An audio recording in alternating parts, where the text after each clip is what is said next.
Bonjour, bonjour! Cette capsule s'adresse aux physiothérapeutes, aux futurs physiothérapeutes et à tout autre professionnel de la santé et aux patients, bien sûr. Je vais vous faire une capsule donc sur le renforcement musculaire. Prenons un cas d'un ligament croisé antérieur opéré, donc un patient par exemple post-opératoire.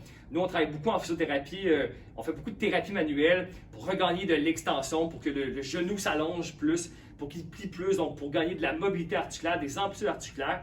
Mais c'est important aussi que le patient il gagne de la force musculaire, de la flexibilité aussi, de la proprioception et l'équilibre. Et donc là, je vais vous montrer une capsule sur le renforcement musculaire. Par exemple, bien sûr, c'est du cas par cas. On respecte toujours la progression de chacun, les limites des patients, leurs attentes, leurs objectifs aussi. Et je vais vous montrer, donc, avec certains patients, ce que je fais, c'est que, par exemple, après un traitement de plus passif, de thérapie manuelle, par exemple, mais je les active surtout à la fin du traitement pour qu'ils regagnent de la force dans la nouvelle amplitude de mouvement. Donc, un mouvement que j'aime bien, c'est de faire des squats et de partir de plus haut. Donc, vous pouvez voir ici, j'ai mis la barre un peu plus haute.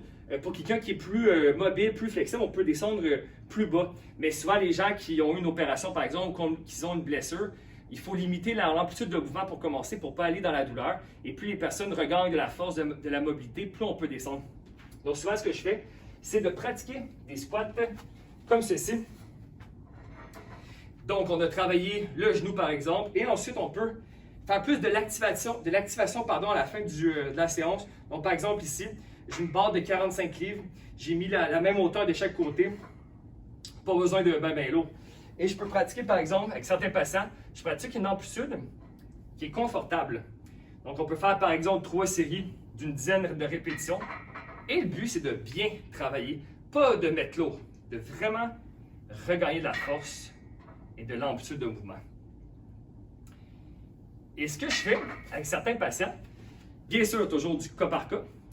Ici, je mets des petits scotch tape, des tapes, et je mets l'objectif, je mets où les patients sont rendus. Et par exemple, des patients qui sont un peu plus hauts, et par exemple, on peut faire les premières semaines, 3 séries d'une dizaine, un peu plus haut, et on peut essayer de descendre pour aller un peu plus bas à chaque fois, dans le respect de la douleur. Et donc, avant de mettre des charges plus lourdes, je préfère que les personnes aient leur amplitude complète de mouvement.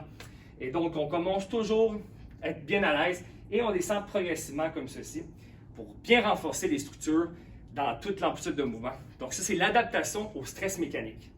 Et voilà, donc l'amplitude avant de charger. Merci de votre écoute. À une prochaine capsule.